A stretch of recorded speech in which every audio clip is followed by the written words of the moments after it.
everybody, and welcome to the Lifting Q&A. We know it's been a very long time since you have seen one of these episodes, but they're now back. We will be doing these shows regularly again. So just send in your questions to thelifting@proton.me or get on the Facebook group www.facebook.com/groups/thelifting and send us any Q&A questions you have. And we're going to start doing these episodes again. I think a lot of people really miss them. Okay, yeah, I'll also be revamping the older Q&A episodes and republishing them as newer lifting episodes. I never liked how they were just as a separate series, nor do I like the fact that some beings that I channeled back then were over a more dubious nature, let's just say, ones I don't exactly trust now. So I will re-answer, as will current guides. Any of the questions we received from the older series, at least the answers in which they came from said sources anyway, now we call upon true benevolence with no conflicting agendas. So let me see here. Okay, I am reading from something again like we used to do in the old days, so I think you can tell. So I will say also this recording is being done on 3/13/25. And I actually did another affirmation and blessing for the beginning like we used to do. Of course, we'll still do the law of one and do the open circle like we did, but I will read this first. It says, "To the victor go the spoils, where we were once distracted, now no more." And I wrote that earlier. So, Joanna, the law of one. We are all one, and when one is harmed, all are harmed. When one is helped, all are helped. Therefore, in the name of who I am, and I am one with all there is, that only the highest good be done. We pray for you, your friends, your family, and loved ones to let healing energies in. Let them love you, let them nourish you, and let them bring you to your highest good. We pray for ourselves, our friends, our family, our loved ones as well, to let healing energies in, to love us and nourish us and bring us to our highest good.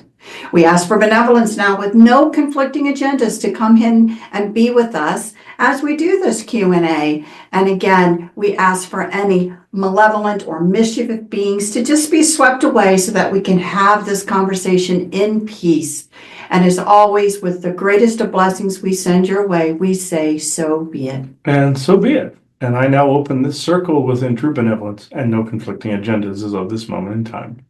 I'm also not used to reading from a script again, I think you can tell. I think we went on a long time without doing it, and I just went back to it. So, okay. And believe it or not, the different folks that we speak to wanted these to be answered by Chris beforehand. That's why we're reading from a script. Instead of just having one person in answering question, they wanted to all be able to come in to answer a particular question. So the only way to do that is if we take the questions and kind of answer do them manually like we used to. Do them manually like we used to, because we don't know who's going to come in to answer that particular question. And so that is actually the way that the folks out there would like to see this happen as well, kind of the original format of how we did them. So we're going to stick with that. So we'll get on to the Q&A. And so question number one here: when taking ivermectin for maintenance, can I go 4 days on and 3 days off? Also, can I use that alone, or do I add another ingredient? I've already been through cancer. This is now used for daily living. Okay. This was Thorsden that answered this. Seems he only answered part of it, though. My dear, yes, go 4 days on and 3 days off. Give your body a chance recovery.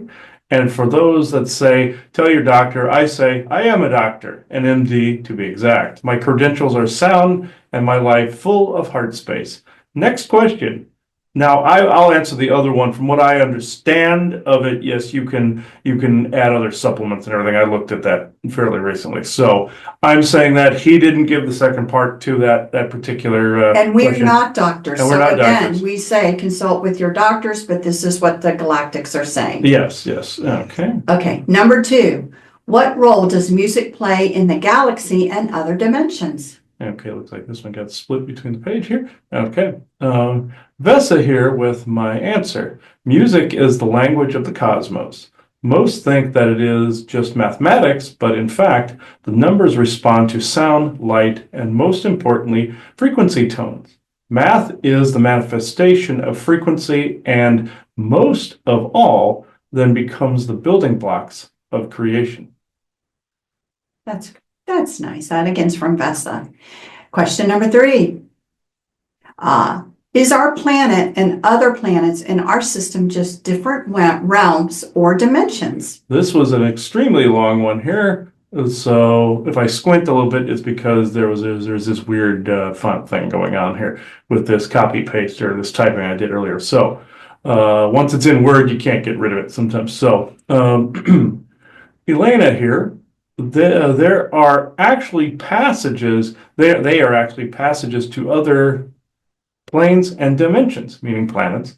My home of Lanulos, for example, is full of descendants of humans, tall whites, Lyrans, and a few others. However, we are within another dimensional state within what is called the introverse, or worlds within worlds, the worlds within worlds. We exist on Earth right here with you, side by side, via dimensional portals and by also having an aperture out in the galaxy, which is a created planet out in what Woodrow Derenberger knew as the Ganymede Galaxy. It's not actually called that. We not only needed this to interact with the rest of the Galactic Federation, but with other non-aligned worlds as well, meaning ones that aren't members like Earth. Our world currently guards the largest galactic stockpile of bank resource chips anywhere in the galaxy, whereas one could store their entire resource and financial library on one chip to enter into what she calls the Galactic Commerce and Trade Commission. Sounds almost like a Ferengi type thing to me. Almost, it's more likely where Roddenberry got that idea from, or so they claim. If our factory or Fort Knox were robbed, it would put millions and millions of unchecked and unregistered resource chips out onto our version of the black market. Hope this helps. What they're saying by the introverse, and I'm going to redefine this, it's worlds within worlds. Think the conjunction of the spheres from Witcher. This is actually, I jotted down some ideas. Right here, disclosure in the media reference, the Witcher books series, and the Witcher 3 Game of the Year edition, Wild Hunt, all display with this particular concept. Just look for the conjunction of the spheres. You will find it in the Witcher lore. So this is exactly what she is referring to. So next question. Sure. Wanting to know about the Amish Mafia or the Cornbread Mafia. Really? Do tell. Okay, this is going to be a bit of a thing from Wikipedia here that I do have to give context before I read the channeling, so I just put the Wikipedia definition in here. I didn't know a whole lot about this. A friend of ours does, but I had to look this part up, and then Isaac told me some more on top of it. So, the Cornbread Mafia was the name for a group of Kentucky men who created the largest domestic marijuana production operation in United States history. It was based in Marion, Nelson, and Washington counties in central Kentucky. The term Cornbread Mafia was first used in public by federal prosecutors in a June 1989 press conference, where they revealed that 70 men had been arrested for organizing a marijuana trafficking ring that stretched across 30 farms in 10 states, stretching from the Southeast into the Midwest. The story was first reported in the Courier Journal newspaper in Louisville, Kentucky on October 8th, 1989, and then in 2012 in the narrative nonfiction book, The Cornbread Mafia, a homegrown syndicate's code of silence and the biggest marijuana bust in American history, 2012, by James Higdon. I'm going to read a couple little paragraphs here because it was required for context for this. So this when it gets into a subject I'm not too familiar with, I had to do this. So in his first two books, The Origins of the Cornbread Mafia, a memoir of sorts, 2016, and Cornbread Mafia, The Outlaws of Central Kentucky, 2018, author and founding member Joe Keith Bickett chronicles his first-hand account as to how the term Cornbread Mafia was coined in Kentucky in the late 1970s and the group's ultimate downfall in the 1980s. I did put a lot, didn't I? Okay. Bickett wrote his first two memoirs, The Origins of the Cornbread Mafia, a memoir of sorts, Cornbread Mafia, The Outlaws of Central Kentucky, while incarcerated in the 1990s, but did not publish his books until several years after his release from federal prison in 2011. Origin of the name. This is what I should have gotten to here. Higdon's book reports that Assistant U.S. Attorney Clive Gambill said at the June 1989 press conference, the organization is highly motivated, well-financed group of marijuana growers from Kentucky who are responsible for growing this vast amount of marijuana and who call themselves the Cornbread Mafia. Prosecutors held this press conference to lay out their case against the Cornbread Mafia because of the 70 men arrested in association with it. 0 of them cooperated with authorities, which thwarted a continuing criminal enterprise case against the suspected ringleaders. Internal documents describe the proposed CCE prosecution as futile because of the group's collective silence. This code of silence persisted until Higdon published his book, The Cornbread Mafia, in 2012. One more bit here before the channeling comes up here. There's just a little paragraph here. Joe Keith Bickett was released from prison in 2011 after serving approximately 22 years of his 25-year sentence. In 2016, Bickett self-published a first-hand account in his 2016 memoir titled The Origins of the Cornbread Mafia, a memoir of sorts, in which he provides a first-hand account of how the term Cornbread Mafia was actually coined in September of 1978. So that I had to give some background for this because I didn't know. What I knew was from what a couple friends told me. So I wanted to get an actual definition to actually share. And this is Isaac's channeling right here on this case. He added to this. So Isaac here, after what is listed above occurred, or what is listed above occurred, the Cornbread Mafia turned from just marijuana to child and adult human trafficking. They also assist those who wish to dispose of child and adult bodies in cases of murder from abuse, as well as adult domestic abuse cases. This helped dumbass, and that's Isaac. So I know that was a long-winded one, but I needed some context there for that particular one. The rest of it is on Wikipedia if you want to look at it. Sad he didn't get enough time in prison if that was true. No. So sad to hear that. Okay, question number 5. Is time truly speeding up, or is it just a perceptual illusion? Okay. Vesa here, it is not just speeding up, but time is shifting timelines at a much faster rate. Whereas the rate of the frequency of Earth and people shift timelines is greater at some points, as well as lesser at some points. Yes, people individually, this is supposed to be individually shift, people individually shift multiple times a second, or timelines a second, but timelines also wax and wane, whereas universes are either closer together or further apart. This ultimately gives the illusion of time speeding up. It is more or less part of what people refer to as the Mandela effect. Good enough? Accurate references, actually disclosure in the media, Star Trek Discovery, where 2 of the characters, or one of the characters, which is a time travel agent, said was interviewing the character of Giorgio, the parallel universe version anyway, and basically said because she's a Terran, and basically said that the mirror universe of the Terran universe had spread far apart from theirs and was no longer accessible to them in the 31st century.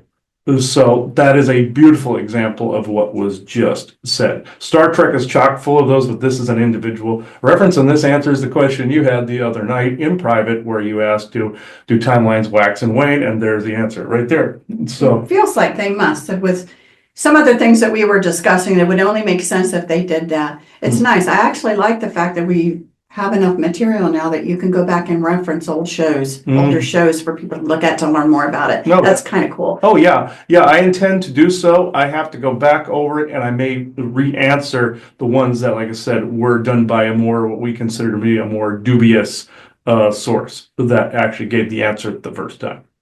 Okay, so question number 6. Chris, have you taught people how to clear demonic entities themselves? I know some will have to use your expertise, but that would be a huge help. Okay, this is where I answer this. So the thing is, I have attempted this before and it has ended up badly. Whereas someone has either A, misused certain techniques for dark magic, or B, not understood the material and or cut corners by not following energetic magical procedures. And yes, there's a lot of them, folks, i.e. opening and closing the circle. However, I am willing to give it a go again since it is needed now more than ever before. If you want to see videos on certain things like this, on certain techniques, on how to get rid of certain specific entity types, please let us know. And then again, I think you're doing this in some of the people that are working with you in sessions. In sessions, you're working with them individually. Mm-hmm. I think we've tossed about whether we should do, like, let's just say classes, courses, things but like that. But we've kind of balked at that for this reason. It's it really takes time and skill, and so Chris can work with people individually as they're learning their skills. That seems to be the safest and best way right now. Right now, but as time goes on, we may see it differently to see if maybe a crowd could learn it as well, or a group, or have recorded videos on it, or something of that nature. So. As things change, we definitely will if we feel it's okay and not putting anyone in harm's way. Mm-hmm. Yes, the last time I attempted this person became more like almost like a Sith Lord, and I'm like, nope, we can't have this. So, but not everybody's like that, and yeah, I'll give people a chance on that. So next. Yep. It says, why have most channelers just assumed that they all channel beings that are benevolent? Great question. Yes, that was an excellent one.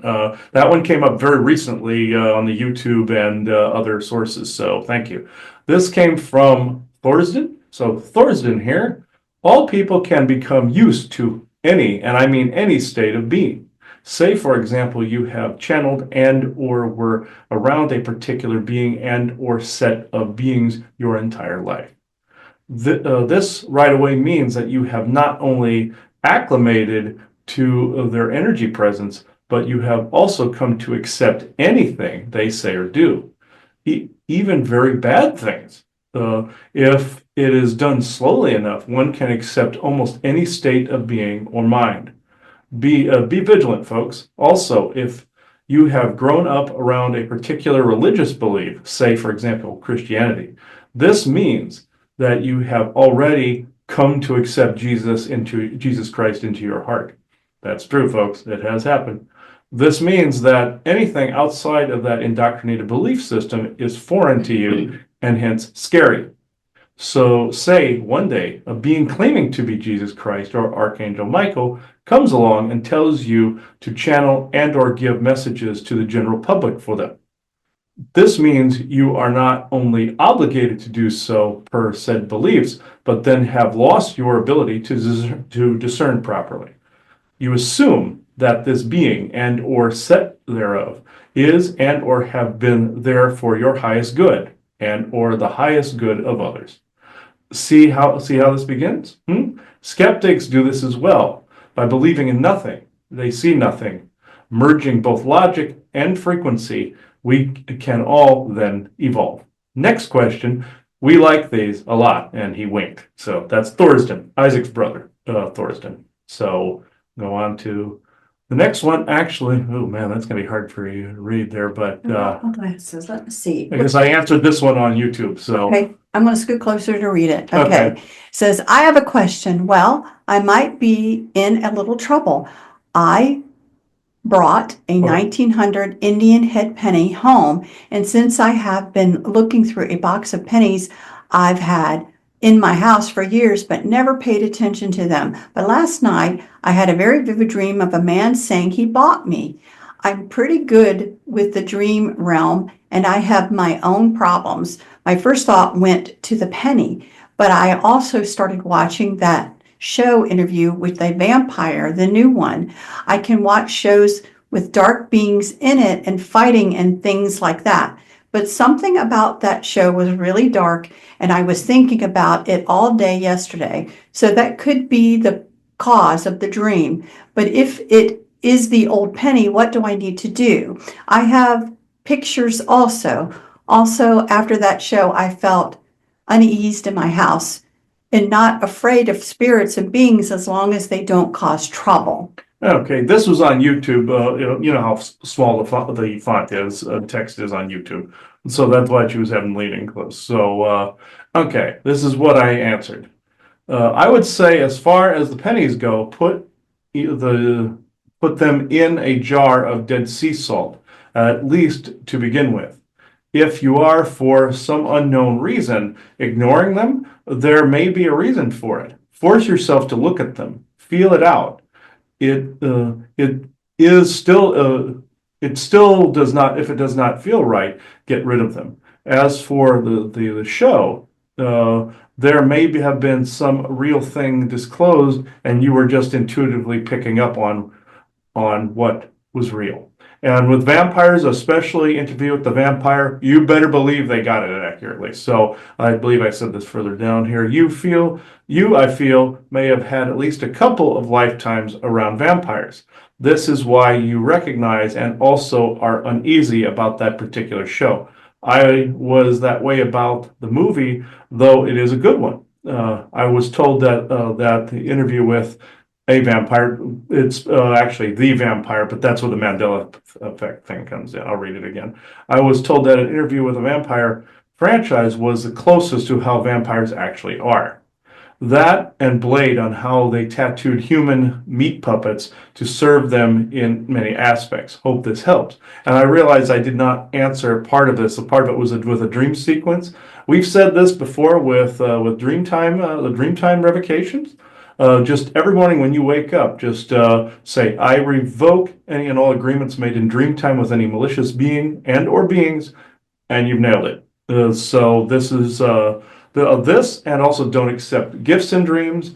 Don't go into an open car door, open a building, or open house that another figure in the dream does for you.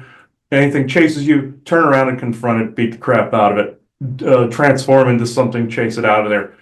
You will not get harassed much if you continue on that particular thread. And the same thing with like looking at the internet and looking at websites. Mm-hmm. If you open a website and you're feeling really something bad off of it, you want to shut it down right away. And revoke any perceived tacit permissions that you gave to by opening the malicious. website. So just remember that if you're feeling it's bad, don't look any further. Close it down and revoke it, because things are coming in that way. And also, there is a big difference between something negative coming in and something powerful too. If it's overwhelmingly powerful, like we have some of our orgone pieces, it can really feel like you're being pushed by it. Also, some of our sigils, if we stack the sticker sigils on top of one another, it felt like it was really heavy, but when I spread them out, it was just that it was powerful because I had compacted everything. There is a difference. You have to also decide if objects that you have around you and things you have around you are just saturated from a instigator item you have around you, or if it's actually the dense thing itself, or whatever you're looking at is either or. I know that's complicated, but go with intuition each time. So, okay, we can move on. Okay. In other planets and realities and universes, there's people with different biological structures than ours, correct? For example, skeletal figures of entities that feed themselves through sense only, or even realms where entities don't need to eat or sleep or bathe or even use the restroom like in one of the movies. Is that correct? Okay, and this is where Fuma answered this one. I like this old format, with the different beings answering the questions. So, Fuma here, young man. Yes, you are indeed correct in your intuitive assertions or assertions. Since the multiverse is made up of literally everything everywhere all at once, this makes all possibilities a true and honest thing. As for the rest of this set of timelines and universe, there is still a plethora of beings that have vastly distinct biologies from your own. But the majority that we have seen, anyhow, are more like ourselves and yourselves. Planet sizes, shapes, makeups, terrains, and breathability also differ as to where a certain species evolved, as was shown in the TV series Doctor Who, over which he and his mother have viewed quite often. A tree was discovered on another planet to be growing Christmas tree ornaments. When a child asks why, the doctor replies, "All things are possible in the universe." Or as Spock in Star Trek once said, "Infinite diversity in infinite combinations."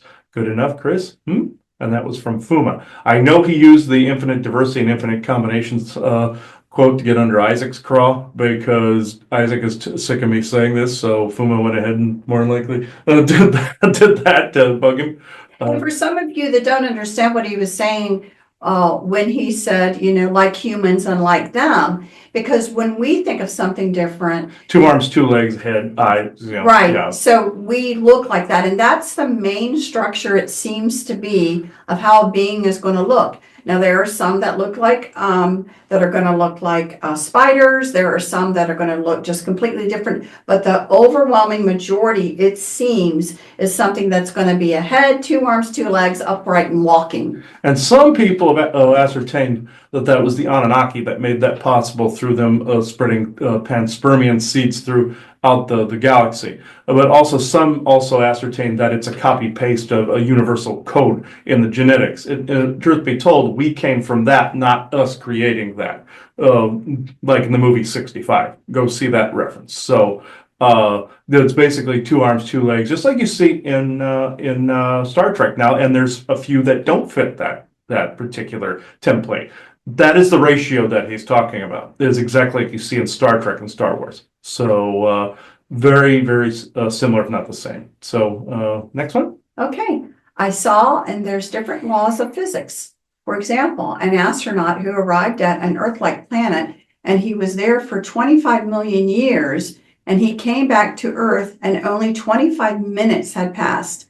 And then another guy who was at another dimension for 100 years, and when he came back to Earth, it had literally been 10 seconds. I know that didn't sound like a question. That would sound like a more run-on sentence, but that's a question. So, so it's fine. It's fine. I knew exactly what the person said. So, Thorsten here, my man. The answer is, and always shall be, relativity. Just like in the movie Interstellar, the further you get away from Earth, the more time dilates, or at least seems to. Now, as for the $25 million question, that is not exactly possible due to the fact that humans cannot live that long. However, since there are planets, worlds, and dimensions that can slow aging, or at least appear to slow aging, this, in some rare instances, can work out. Very rarely, though. Now, as for the 100-year dimensional life, this had indeed happened, both as going to realm, world, or planet for a few seconds and or minutes, and returning after 100 years have passed on Earth, as well as leaving for that long and returning to Earth to find only a few seconds have passed. Helped? And he shrugs, and that was the end of that. So, and disclosure in the media example, True Blood and Star Trek: The Next Generation. In True Blood, the character of Sookie goes to another dimension with fairies and finds her grandfather had gone there and became a missing person back when he was a young man, played by the actor Gary Cole. And back when, well, in that scene, he was only there for a couple of hours. She brings him back to Earth. He ends up dying because he can't handle the shock of the dimensional strain. And he'd also eaten food there, like in mythology, you can't eat food in the underworld or you have to stay, kind of thing. That's where the writer went with it. Charlene Harris went with it. But with that, she was gone for I think it was like 2-3 weeks or something like that. She'd only been there a couple of minutes. So there was a time differential. I hear Lonulus is kind of similar in the respect they showed in the show. And in Star Trek Next Generation, a famous episode where Picard goes to this, they find this probe that scans his head, and then all of a sudden he's in this reality where he's living the life of a person named Galen on this planet named Catan. And that particular society was trying to get him to learn about the society since they had died over 1,000 years ago. That was slightly different, but they showed only 25, 26 minutes had passed. He had actually experienced an entire lifetime of events. Another one was Star Trek Deep Space Nine with O'Brien, where he was incarcerated in a virtual prison for 20, 30 years. He comes out, only 20 minutes had passed. So Star Trek has done this example too, even though that was virtual, it's still similar to what is being said in that particular respect. But then the reason they did it to him is because they didn't want to fill up their prisons, so they did it virtually. Since sentence was passed, so it's a sad episode, but it's actually appropriate to the conversation. So next one.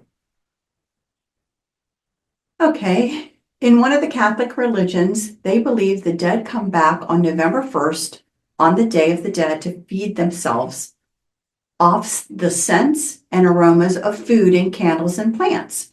And I believe that these are probably not actually dead. Is it true? What do you think about that? This was actually very interesting, and Fuma came back. This one came back. He came back with this. Okay.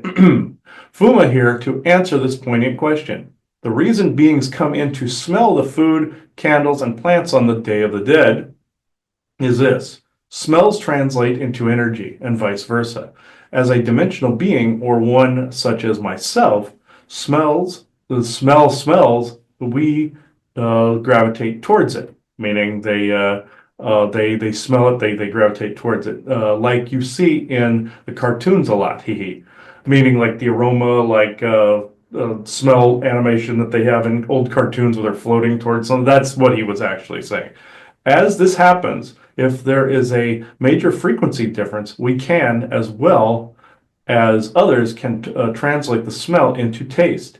We, as the forest people, can still take the food, but for others that cannot, that can take on the frequency of the moment, or like in your Matrix 4 movie, whereas Neo is handed a replicated strawberry recreated from the Matrix frequency codes into the real world, other races can do the same. Helps, Chris? Fuma. And then the disclosure in the media example, The Witcher 3 Game of the Year Edition, Wild Hunt, the Blood and Wine DLC, whereas there is a vampire who's hanging upside down in a cave like a bat, but the other vampire is telling Geralt of Rivia, he asks why this vampire is staying in this cave constantly and doesn't go anywhere. His vampire friend is telling him there is a door that was right next to him with a crack going down the side of it. And this goes back to the conjunction of the spheres. In that storyline, when the conjunction happened, it threw off all the portal network when that happened. It just discombobulated anything, putting creatures from dimensional states where they were in and thrusting them into ours and vice versa. They showed that humans got thrown into other dimensions too, where all the gravities pulled at once and flung them all through the portal network of that worlds within worlds, or Interverse. What ended up happening was the other guy was saying he stays nearby because he can hear and he can sense and he can smell where vampires in that particular lore came from. And you can see a crack where you see some light going through it. They can't go into the sunlight very well in ours, but theirs they were just fine. They showed them as dimensional beings in that, which I don't completely agree, but they were showing it in that lore. But the smells were coming through, and the sounds and the sights, a little bit of the light was coming through. This is why that he was staying there, in the hopes that one day that door would open when it would probably never open again. So that's what was actually being said. Some races, like or some people, ethnic groups, will take skulls, like we used to have with Isaac. He has the orgone piece outside, or the communication arc or edifice. They would put a bowl of food in front of that. And we knew somebody that did that for Isaac's original cranium too. And he always made the comment, it's like, this edifice doesn't have a mouth or an anus. How am I going to do this? Well, what they were trying to actually show me was they were getting the essence of that, and they could still eat it by taking the frequency of it. V2K technology operates on this very basic principle to harass people, where somebody has a set of presets where they use it to create an effect in someone's mind. Whereas they hear voices, get hypersexual, get hyper angry, sad, piss or shit themselves, or do whatever, commit crimes, do whatever. It's because it's based on frequency. And also, there's a healing device called the Genius device that will also do the same by replicating a frequency and then imprinting it on a thing or person or water or what have you. And this goes back to the same thing that was said there with the Matrix 4, where you see the scientists taking codes from the Matrix and turning them into strawberries. Now, could they do for that to the entirety of the Matrix and save the planet within that lore? Absolutely. That's how I would have written it. It would require every single person to be out of the Matrix. But yes, that's what they were implying, that it required everybody. It was supposed to be a unity event that would make that possible. That's what the writers were implying with that. So we can move on to the next one. Okay. Why do different channelers have different information? That is an awesome question. This is one that I thoroughly am getting kind of tired of myself. A concept out there. You heard Houdini talking about glamour magic and things of that nature. There's glamour magic. That is one of them. That's not the thing that was mentioned here. That's why I had to restate what Houdini had said before. But this is also true as well. So this came from Thorsden. It is because they not only all channel different sources with sometimes vastly different opinions and perspectives, but they are also sometimes channeling negative sources that are lying. Very true. It happens a lot with the channeling community, with the glamour magic in that respect, and also the glamour magic of, just in general, and also different timelines as well. They could be picking up crimes. I saw crimes being committed, looking at a crime, a little girl was killed, and other mediums got different answers for this because they were looking at different branch timelines. The different truths thing isn't really a thing. People just think that it is a thing. Get it? Also, a truth is a truth until a better truth comes along. Sound familiar? That actually means one is advancing their very own perspectives and perceptions. There are no other truths, only different interpretations of those said truths. Good enough for you, Chris? That is actually very accurate. That actually adds on to the channeler conversation we had a while back and the Houdini conversation. So I will put links to those episodes underneath. And one of the things, there was kind of a similar little bit of a question above, but one of the things that was not, you don't need to do that. One of the things that really was not said between the two are the facts that sometimes people don't realize they've adopted this underlying belief system that if I am reaching out and speaking to somebody, it's somebody of a higher realm who only tells truth. Yes. So there is a misunderstanding because people are in a belief system higher than where we are. They're perceived being higher, first of all, and that may not be true. Mm-hmm. But second of all, it could be, again, a thought process that says anything that is greater than where we are, which means whomever they're channeling, which again, that could be another human being for all they know, that they were taught that it must be benevolent. And so what we're saying and what we've said all these years is that, you have to really pay attention to who you're channeling because, first of all, it could be another adept human being who's playing the part of something and there to give you misinformation. Voice of God or V2K tech. V2K and all that. It could definitely be, a being that just wants to play around, and then you have others that maybe aren't, but again, it's their perspective from their understanding, their perceptions, and everything like that. So it's really an interesting discussion and one that people should be thinking about all the time, as well as what Chris said. Which timeline are you looking at? Especially if this is a question about a future, what are they looking at? And so sometimes people only thought that they had the ability to look at one when that's not true. And oftentimes people are talking to things that were in the past, that they're not, the beings aren't even alive, because they don't realize where are they reaching out to, and what are they actually seeing. So all of those things apply, which makes it really hard, which is one of those reasons why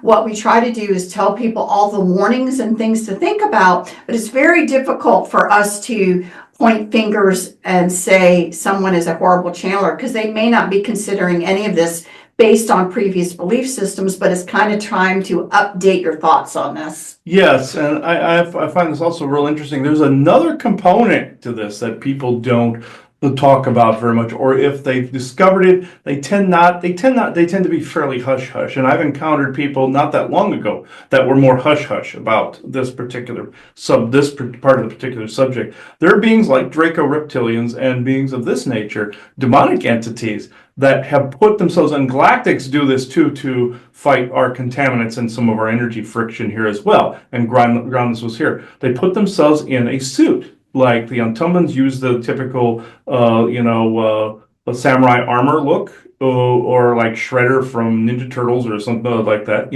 or like some kind of a feudal Japanese look. And then there are others that look like space astronauts, like you see in some of the ancient statues on Ancient Aliens.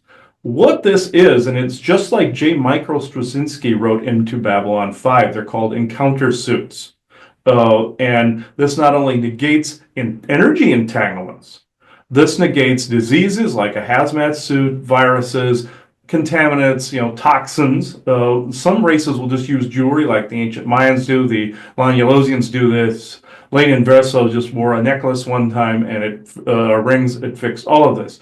J. Michael Straczynski, if you ever saw anything of Babylon 5, the Vorlons and the Shadows and other races wore these suits, these ancient races, and they eventually show humanity getting to a stage that's like this. And this is where ascension is negated, because it's really changing your perspectives and your perceptions. You must always ground, not put yourself up into a soul trap type of situation.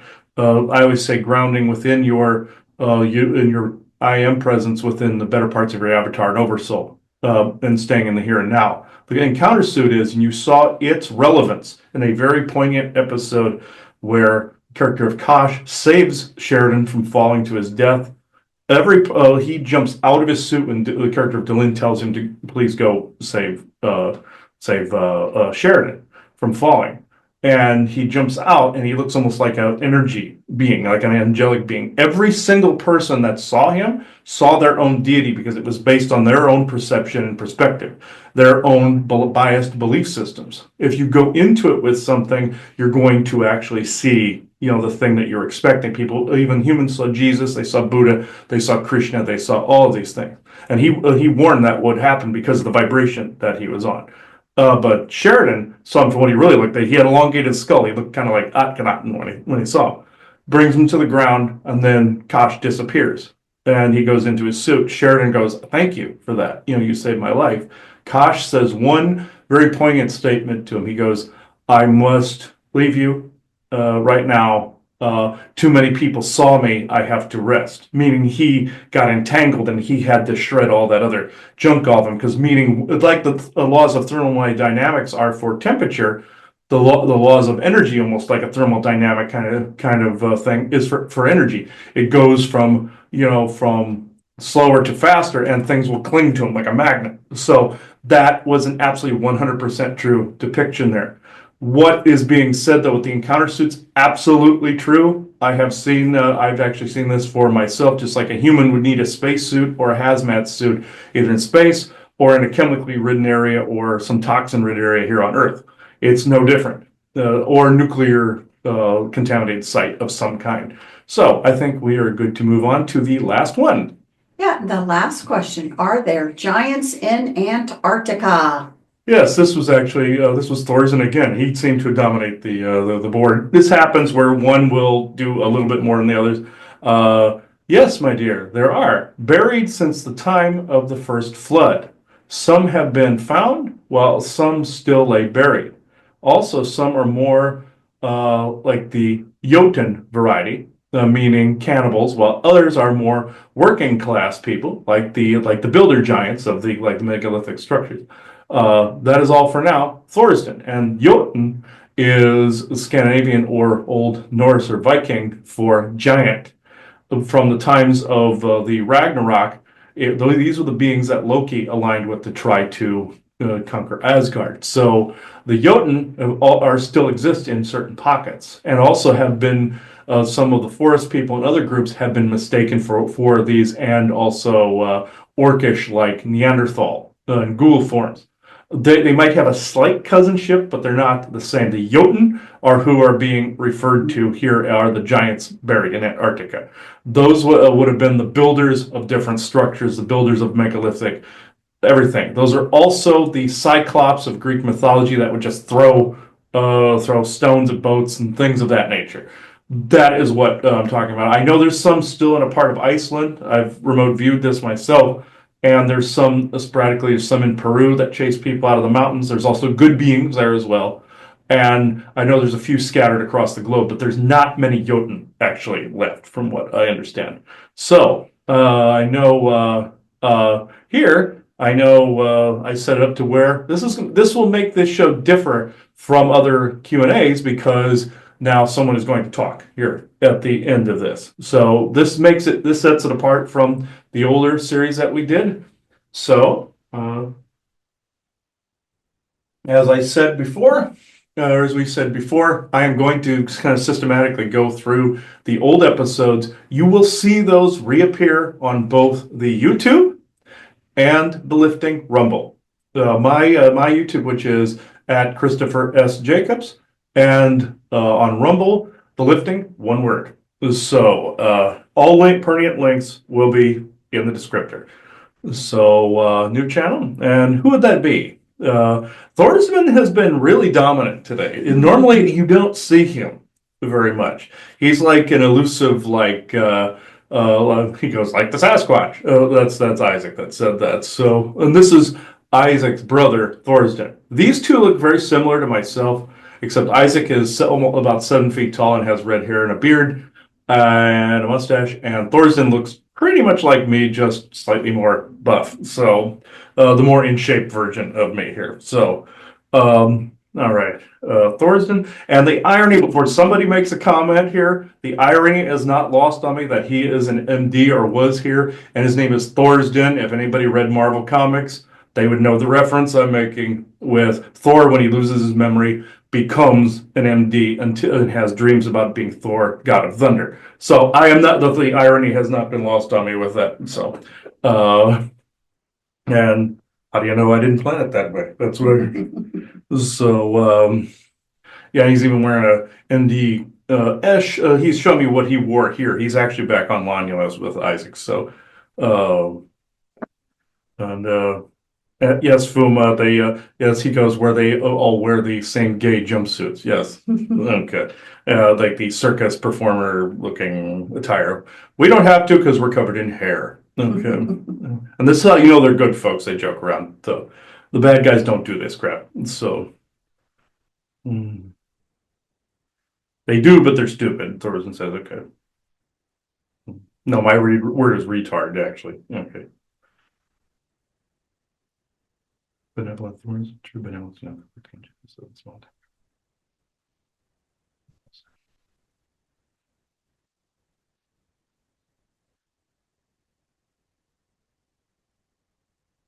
Yes, it has been quite some time since I have spoken on this set of programs. The last time I spoke was on an older GIC. Let's update that, shall we? By actually no pun intended, diagnosing this particular problem that you are now coming out of. I wish to diagnose, and I will not give away personal details, but you have since not only excommunicated people and energies and things from your life that would have reappropriated your timeline that were anchoring it, but now you have welcomed back those that were misperceived as dark. And that weight holds back an appropriate timeline, and you are existing on a particular frequency that could be stagnating you. Remember, in this instance, what you hold back is what creates your timeline. Even if you do not know what this is exactly, you then hold yourself back. Now, are there oppressors doing it? Absolutely. This is not being contested. However, as what was said in the Matrix, you are always going to be faster and stronger. They were referring, or Morpheus was referring to AI, which is still true, by the way. In this, except in some rare instances where they're actually sentient. But in this, what holds you back is usually you. Case in point, if you have entanglements that will not leave, things that will not correct themselves, repeating loops, you either are cursed by an external source or you are subconsciously cursing your own path. This is generally what's going on. And the reason I bring this up is because you see how this show has come back mysteriously. It is because the energy from him getting rid of the older GICs that he was recently doing, the old stuff, that we encouraged him to go through and just get rid of sight unseen. Apparently he doesn't know what sight unseen means because he's kept them with them. But notice even that small energetic change seeping from the cells. See, the cells hang on to these. Especially if you have a psionic field that is very rapid, your cells will get flushed through constantly. Your own body holds on to these things. Just like you have a little, like say, nodule, something that hurts, that you might be holding an emotion towards. That's why Reiki masters get rid of that little nodule of emotion. Imagine an entire body being that. One thing held on to that is misplaced in a hyper psionic person, it will affect your entire existence. It will orbit you like a moon or like a planetoid or a meteorite. Not unlike people that have been through the projects and time travel projects.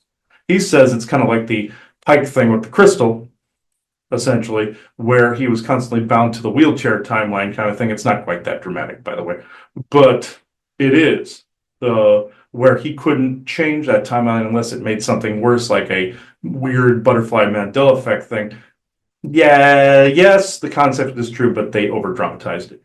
With this, you get rid of the thing, like that little Princess and the Pea thing in the back where you think it is. It is actually amplifying outward in front of you and creating a wall. Within that manifestation, that wall always comes to meet you. It is because it is an undealt with truth that seems like it is a darkness. You must look into these dark corners of your mind and in your heart space and soul to release these energies. A physical thing can hold on to this. Even a computer file can hold on to these curses. You ran into cursed voicemail file back in Arizona. Once you got rid of the physical manifestations, that also got rid of the energies that held on to that moment in time. The same goes with photographs. It goes both ways. That person's energy can be there, and also the person can be holding on to it with an entanglement. It's always an entanglement. When you change these things, you dramatically alter the timeline in which you sit. He felt this a few days ago. I will not go into personal, but today he spoke to someone that was actually different than how he left him. It is because of a timeline shift and a wrongful, unjust set of events that then was gotten over very quickly. Timeline change. Now, I must take care of something and then we go into questions. There are interlopers attempting to unjustifiably I must get rid of something.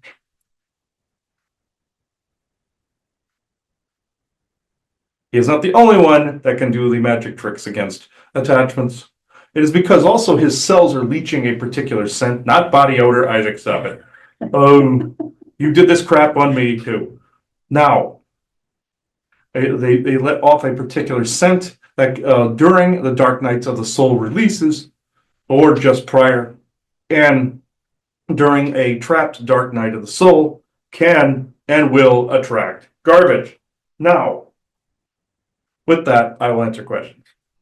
So this whole process, of course, that you're talking about, which affects everybody, by the way, it is something Every that person. every single person must kind of look at their life, look at things, again, get rid of things we say no longer serve you. If you're looking at something from the past and it's bringing you nothing but pain and makes you upset, why do you still have it? People, places, and things all the same. All the time. And so, to look at these things for yourself and to understand that I don't see anywhere in our lifespans, anyone currently on earth, that don't need to kind of continually do this kind of growth and looking at things and shedding of things. What I found interesting, what you were just saying, because I would say that for anybody, but what was really interesting that I think, again, if the audience didn't hear that clearly, is it seems to have an extra special effect if you have, if you're growing your psionics. Yes, because it is a amplified amplifier, therefore it will affect the outwardly world more. Think the movie Forbidden Planet, where the scientist enhanced his intellect, not understanding that there was this seepage from the cells. In this case, it was more like latent introns, like in Star Trek, where they activated the latent introns that Barclay got a T cell virus inoculation for, and it activated all the mutations. Similarly, in the mind, everyone has ties to some predatory self somewhere. In an evolutionary state, whether artificially induced or not, there are still weird, instinctual type of things that have been weeded out, either good ones through belief, like religious ones, unfortunately, like some sexual types of good ones. Then there are other ones that were, say, sexual deviancy, like the witch tried to instill, or there are other things, some such like this. Whereas it is automatically there. In Forbidden Planet, when he put that on his head and increased his intellect, he increased his psionic abilities. There was a monster that projected from that he didn't even know was him, because he did not look into the deep, darkest recesses of instinct and into the feral nature of the human body. This actually happens as someone evolves. That psionic capability, it's the same effect as in Forbidden Planet. Your monster projects out there whatever your shadow is. The brighter the light, the darker the shadow. In this, that's a famous Batman quote, by the way. Thank you, Isaac. In this, the animated series, the Kingpin character said this, but it is a very true statement. Whereas the brighter the light, the darker the shadow, or the brighter the image, the darker the negative. In this, you could be haunting yourself with a poltergeist projection and or tulpa, and you would never know it. You would be bringing in other things, drawing in other things like catnip, and you would never know it because it's in the deepest, darkest recesses of the mind and the energy. To say SSP people have this problem because it's forgotten histories, like also with your alters, for instance. They were projecting outward based on memories you had no access to currently. It's because it was held back. It was unnaturally held back. The mind wants to return to a state of balance and wholeness. So does the soul and the mind want to work together as one. It's the natural state of everything. Balance. If something is unbalanced, the soul and the oversoul will project it outward like a movie projector. If your movie projector brightly shines bright like a star, there is a certain responsibility. You've heard the phrase, with great power comes great responsibility. Yes, a nod to Spider-Man, Isaac, thank you. In this, that's still true because it becomes a responsibility at that point, an obligation and a necessity to do your shadow work and to get rid of viruses into the DNA or ancestral curses, things of that nature. And that was occurring to him today. Ancestral curse, also viruses in the DNA, and shadow work of lies from the past, and tighter circle, deeper roots. It was all the same. This is why, also getting rid of those files, this is why he felt seeping from the cells. Do you think just a regular computer file would have that kind of an effect on the human energy? Mm-mm. It is because there is a tie to something like that that no longer needs to be in your current reality. Therefore, go to the timeline you're meant to be on. So thank you. This whole concept is very interesting because again, in the experience that Chris had in generalities, he was going back to visit with a person he thought he had closed a door on and was actually going back and re-looking at that with this person. Mm-hmm. However, there are times when doors should be closed and just left closed. Do you agree with that? Yes, yeah, that hence the tighter circle, deeper roots. But sometimes the door can remain closed or seemingly remain closed temporarily and must be opened again at a time that it is meant to. So I find this interesting because again, you walk a fine line of just, looking at something that, most people would ponder everything. Should I be looking at this again? And then they get into the circling pattern of constantly doing that. So my question to you is, what will a person feel like when maybe they should really, really look at something? What are some of the ways that they're going to feel versus how will they feel if they really need to keep it closed? The bad guys will always exploit this and make it far worse. Make it a mountain out of an anthill, supposedly. In this, people will feel hyper depressed, hyper anxious, hyper angry, want to pace constantly, want to constantly always be doing something, have no form of relaxation skills whatsoever. Now, this doesn't always account for if they descend from a warrior type society or from one. Warrior type societies generally have this particular trait in abundance. But it doesn't mean that's bad. It just means that that's where that came from. If they try to relax, they feel insane. This is how he was. But that can be easily overcome in some instances through meditative practices and actually sometimes forcing yourself to do what's basically bow to the seemingly absurd. Let's just put it that way. Some people say surrender to the flow. I don't like that, and neither does he. It is more like just use your intuitive self to know when this is necessary. It's one of those know when to hold them, know when to fold them, know when to walk away, know when to run. This is that kind of thing. You must know this in order to defeat the nightmares or the darkness of the soul, or the dark night of the soul. When someone needs to let go of something, these things get far worse. Then they become very vulnerable to attacks. They become very vulnerable to even the slightest infraction upon them. Hairline trigger. These are the signs that someone is not dealing with something. So in general, if I'm hearing you correctly, I'll just give an example. If you've closed the door on someone that you've really decided I don't want to have a relationship anymore, and you may think of it every now and then, but you still remain quite comfortable with that decision, that you're not hemming and hawing about it, that you're like, you look at it for a brief second and you're like, no, it really needs to stay that way for the health of everybody involved.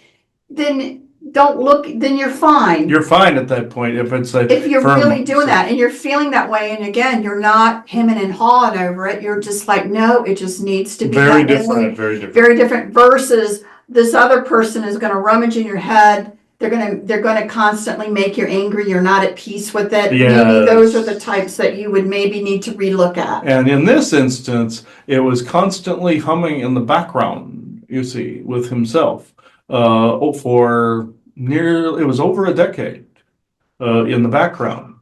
Creating of, like, say if you were to put a phone receiver to another phone receiver and it would have the weird noise.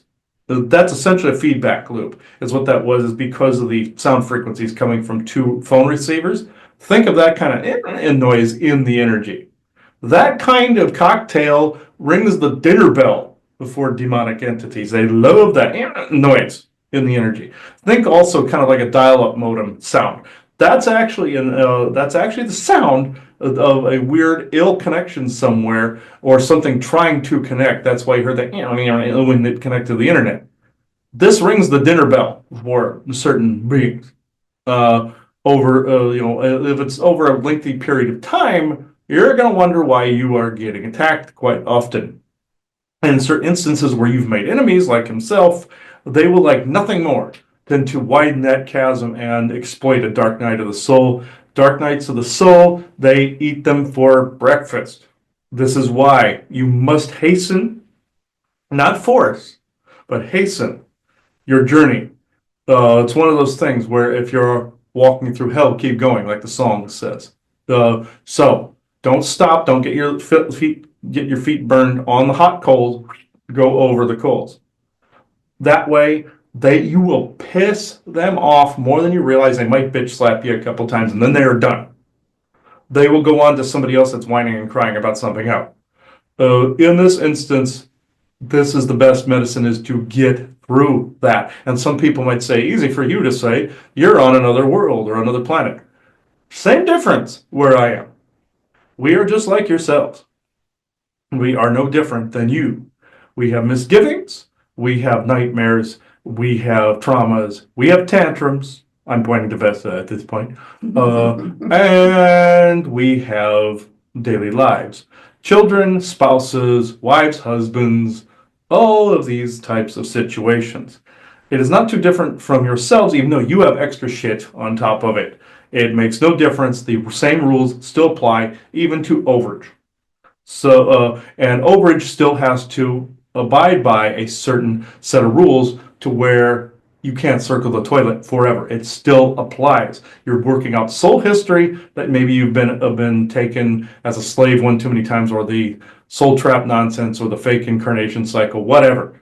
It's still the same process. The soul is still working this out. It can work it out in multiple avatars through the multiverse, or a couple within the same timeline branch set. Within the timeline branch set, you don't think that the same oversoul can operate in the same spot? Wrong, because you are flipping multiple timelines a second here. And what happens? You intersect another aspect of self. One could argue that since we're all one, that's the same. Yeah, maybe, but no, not completely. Where then maybe you have another one that is operating, doing something that this you cannot.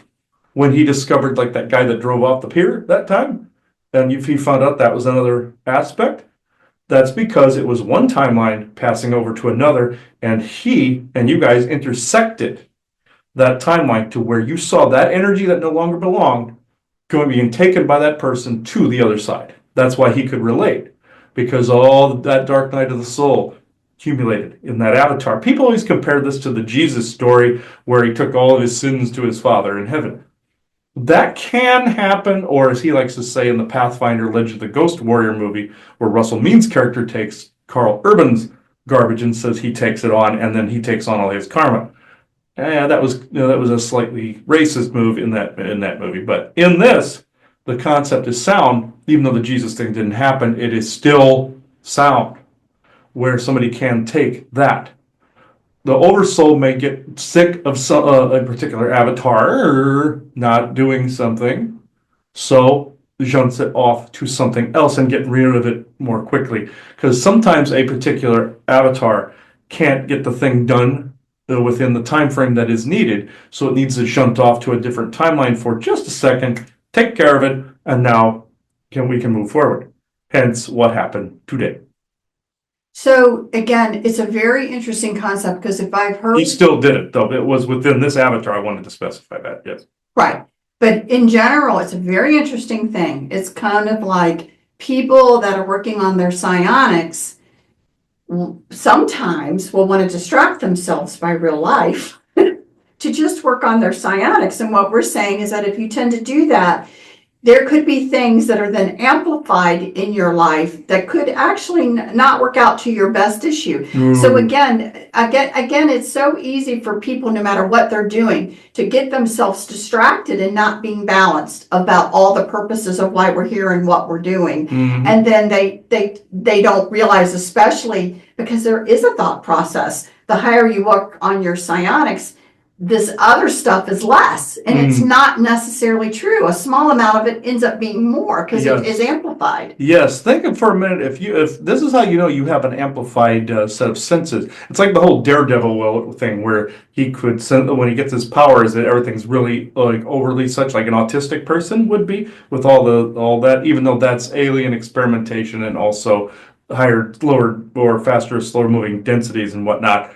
What I'm trying to say is, have you ever been in a situation where somebody's like making a clicking noise or filing their nails or crunching on something or something like that, and you are just hearing this tiny little thing overbloated like somebody is just plugged it into a subwoofer? That is that's psionic sensitivity. That's what autistic people experience 24/7. High functioning autistics are essentially hyperpsionic. So that any little thing, like somebody smacking their lips or blinking or doing something like what they perceive as creepy, is like something normal to somebody else. Like say, in The Simpsons, where they had the students blinking their eyes at once, and the principal said that's a good sound. Where he said Principal Skinner said the sound the kids were making with the blinking.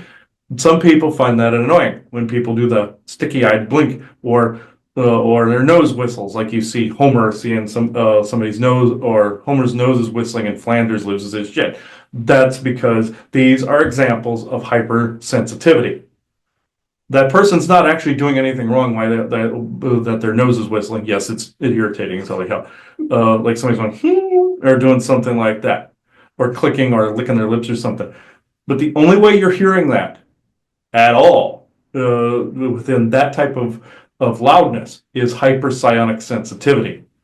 These are why certain people cannot be out in public, because imagine 1,000 people doing that, or a couple hundred people at Walmart or something, or even the noises of, say, the checkouts or self checkouts with the doot or anything like that. For some people, that sound is deafening.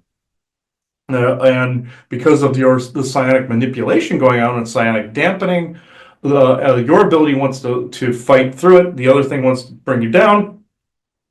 What happens at that point?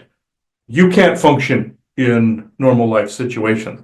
You can turn the dial down and up and down under regular circumstances, but sometimes somebody else wants to turn it back up and fuck with you.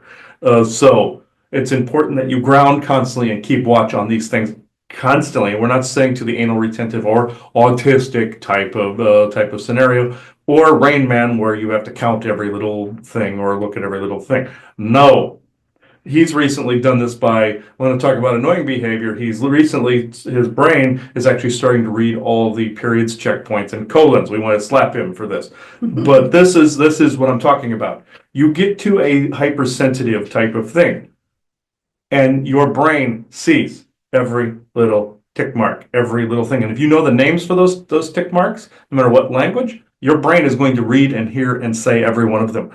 There's actually something else going on there with him as well, because of some AI intrusions, but there's also not, I don't want to say medical condition, but it's also another form of hypersensitivity, is muscle and nerve tissue has him doing this, and it was forming a weakness there. It's the muscle undulating that goes through him, causes some of this. But with if it's healthy and you have a heightened psionic field, you'll still slightly do it.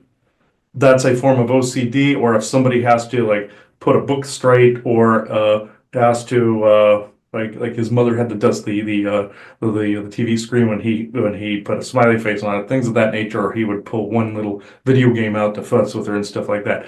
Hypersensitive people get severely ADHD and OCD and anal retentive about things as they get older.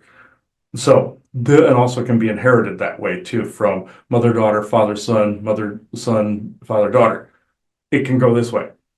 So this is what's going on. If you see any of these traits, it is always related to hypersensitivity, high psionics in some form, fashion, or shape or form. Well, one last question, which wasn't on there, but I am curious about, because of people that I talked to and everything. Here we are, and basically tomorrow will be the 14th of March, 2025. So kind of like a little energy report. I mean, I know here where we are on the East Coast, we've had storms come through higher. The barometric pressure which does put pressure on people. So if you have aches, pains, arthritis, things like that, it is going to increase that a little bit. But, it almost feels like, from my perspective, and you can tell me, am I just sensing that? Or is there also maybe I don't know, upping of the compression that's now being put on people to kind of just make life a little bit harder right now? Is that going on too? Yes, you're hearing an amplification of people's thought forms, the barometric pressure, and the way the energies are. Some of it is your AI, 5G, the compression. Some of it is the anxiety surrounding your current political theater. You're getting the thought forms. During the times of both elections, it was being amplified through your binary network, and you were getting hit like crazy because some people were terrified, and some people were like, "Yay!" And it was like that for both sides in both elections. You probably noticed it around those times. People get very anxious because they don't know who is going to be doing what next. This is what's going on now. You are feeling some of the tulpa or thought forms or poltergeist projections of people that are scared out of their mind wits right now. There are others that you're feeling an uplifting because of people that are happy right now. You're getting that en masse. If people would collectively just go for world peace or a meditative state, like what was done on the Washington, D.C. Mall, where world crime went down by a little bit, you would see all of this shit end. But that's not going to unfortunately happen for a minute. But it will eventually be learned.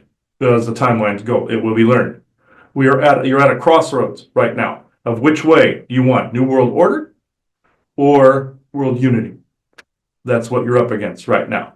And people know you're at a fork in the road right now, timeline wise. You have to choose wisely, and as Gandhi said, become the change you wish to see. Yes, it's cliche, but it's more true now than ever before.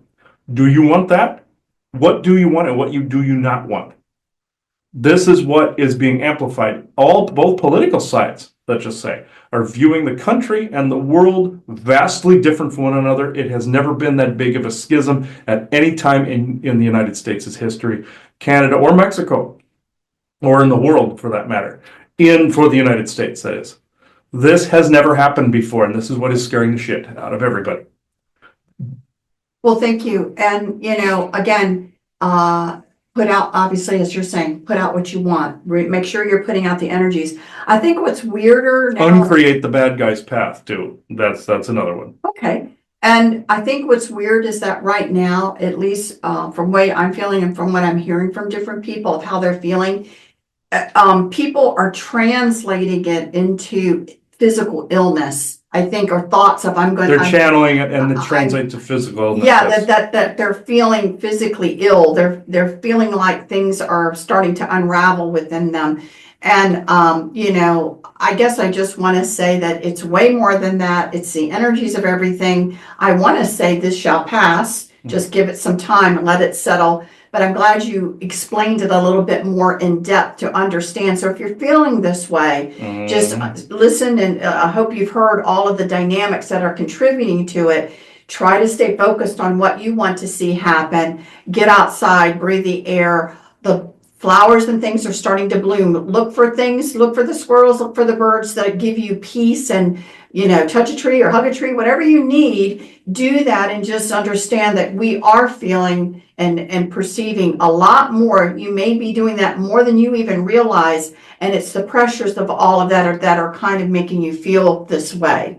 Yes, this can make you physically ill, and Isaac, of course, makes a joke. Yes, this too shall pass. Get it? So it will affect all aspects of the body. It will affect aspects of the mind. And you must find recharge moments wherever you can get them. I know that, of course, being there on Midgard, it's very hectic. This is understood. And with all the hectic energies, don't culminate around tech forever and ever. If you are a tech person, find your way out of that. I know if that's your passion, great. But do not go this close to a screen all the time. You will get irradiated, whether you know it or not. So, at this point in time, I must say that you must find decompression time. It's great. He was telling him the other night with the files. He kept going with it, kept going. And he warned him that And Isaac warned him that eventually this would have some slight blowback if he didn't stop for the evening. He kept going, and he got punched in the face. So so you got to know when to hold him, know when to fold him, know when to walk away, know when to run. Great that he's going through all these files. Great that he's dealing with dark nights of the soul. This is what's needed. But at the same time, know that there are beings out there very angry that he's done this, as well as when he learned how to uncreate their narratives, like he said in Arizona, when some draconian entities were instilling a narrative in his head about where you died in the scenario. He came back and rewrote the scenario and then basically capped it off with his name as executive producer and director, and then faded to black. That's the same as what I'm saying. Brilliant with that. Use that as a class sometime, because that is absolutely brilliant. Because Draco loved to form narratives in people's heads, but it is still based on an already instilled fear. It is still based on an already instilled entanglement. It is still based on aspects of the dark night of the soul, remembered or forgotten. So that narrative helped greatly. It staved them off, but still you must understand the root reason for the seed that was there that they tried to make bloom to begin with, or treat and make the tree die, whichever analogy you want to go with, but you know what I'm saying. Yes, well, thank you. Well, any last words before we end the show tonight? Yes, the reason he noticed also that we were slightly more clear. No, when there's fuzz and things are all like jiggly and screwed up, you're fucked up somewhere. So it's you, but yes, other beings can be dampening things, absolutely. But majority of it is still you. People find that as a hard pill to swallow, no pun intended, because MD, doctor, get it. But in this, yes, Isaac, I'm capable of jokes too. But in this, he's not the only clown, I suppose. I'm more stoic, he's more an idiot, but okay. The clown, red nose, the whole red hair. But anyway, in this, it's always based on something that is held back in the self, that then is again attracting outwardly attention. Now, again, can something be haunting your environment? That's absolutely legit. Yes, but what are they sniffing out? Yes, the high psionic field, but what else are they sniffing out? Just like ghouls can smell death and somebody dying, just like a dying heart or heartbeat, like you've said, with a heartbeat in the back type of thing, like a bat with echolocation. Think of echolocation from other entities that are smelling something else. Not body odor, Isaac, yes, but it's a form of it, actually. He's not entirely wrong. He's just being goofy, but there is a musk. No pun intended there, but there is a musk that people are emanating that maybe they should take a second look at and bathe in that respect. So he's not wrong. He's just going about it goofily. So I will disconnect now, but this is why I was hoping to have this conversation today, and we are thankful that this Q&A format has been resurrected. So thank you, and goodbye, and blessings to everybody. All right. Oof. Okay. Yeah, this was actually very interesting. I'm actually glad we brought this back, and we'll continue to do the end channel at the end of these as well, to discuss either what the questions were about or something else they wish to discuss. It's more of an open forum for benevolence at that point. So yes, I know Thor is in true benevolence, no conflicting agendas. I understand. And that's very important because it segregates out that creator energy that's true benevolence source creator. And true benevolence, no conflicting agendas, actually means those that would fit the frequency by which you happen to be. Now, if you're carrying some dark night of the soul, again, you might attract some little like horse flies somewhere, or some flies going to poop, but that's what he was talking about. So yes, and Isaac goes, it's always about the poop with you, isn't it? These are they're basically clowns, folks. They might as well be wearing the little dingawalls and all this other stuff. But anyway, so I think we're at a good stopping point here. Do you have anything else to add? No, we just have our final affirmation and blessing from Fuma, which says, to all we say analum always, or in your language, calm always. peace and love from the forest people. And that again was given by Fuma. Yes, and he couldn't be any more right, because that is the state by which Thorsten was speaking about. So at this point, I will say thank you for watching this episode. Whatever questions you have, go back to the beginning of this episode, to about the Facebook group, to our email, and I will literally put all pertinent links into the descriptor. But remember, send the questions in. We are wanting to do these regularly again. So thank you, everybody. And I now close this circle within true benevolence and no conflicting agendas at this moment in time. So thank you, everybody. Bye-bye now. Okay, good case in point with the religious obligation that we were talking about. I've mentioned this several times, so it's good to put this on a Q&A to keep it relevant, you know. So the woman that got on Facebook and said that she was inviting her ex-husband over for dinner, basically said her intuition told her not to, but since she was a Christian woman, she was obligated to do so. That night they had to take, the cops had to take him away. And so the difference there is the religious obligation does not count. It's your intuition every single time. You have to have balance there. Just like there was a relation of ours that basically said God was telling her that she couldn't go to casinos anymore. No, or couldn't do our craft anymore. I'm in complete disagreement with that. You have to have fun in life and balance things out. I don't agree with the religious obligation crap. Any religion that puts those kind of rules on you, that's control. That's a control mechanism. Every time, that's a red flag, red cherry bulb, every single time. But that's what I wanted to put out there to add to this Q&A. You're going to see more of these little videos I did over the last 2 years, since 2019. I did audio and video ones that I will slowly add to the Q&As, so I don't overwhelm the viewers. So, or I may even do one of the Q&A episodes where just a bunch of them in there, and I'll just mark what the question is, you know, in the descriptor or something like that. So watch for those things. I want to make sure all of this material is out there. So, and also, I'm going to be putting my Marvel and Star Trek material out there. Watch for that. More video game material on The Witcher 3, Game of the Year Edition, Wild Hunt. Any of those things, look on the video game thing. Pal World, any of the stuff about the Soul Trap, Pokemon technology, you know, with the, or Pocket Monster technology, so like capture technology, yeah, that's stuff. Look at the video game Rumble for that. You're going to see all of that. So, on there. So, it is 8 for, we're revamping. So, it is, actually, revamping is the wrong choice of words. Turning back the hands of time. And the incident in question today, I won't go into personal.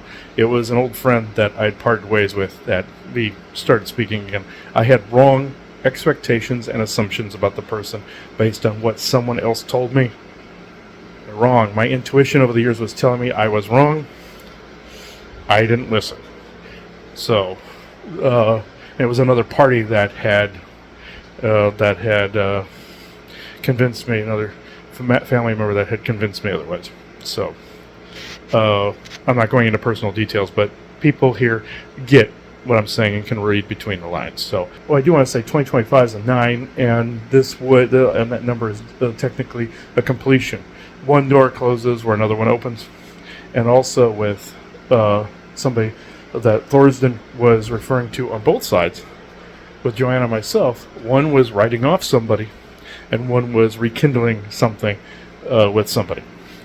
It was tighter circle, deeper roots. That's what did it. So that particular spell is very potent. It will put people in your circle that are of the like vibrations and discard anything that doesn't belong. Sometimes it's somebody rejoining that you've written off, and somebody that is being that's staying written off. And I don't want to say discarded. That's the wrong choice of words. Being excommunicated from your circle. So it is 8:05 p.m. Eastern Standard Time, Thursday, March 13th, 2025. Thank you.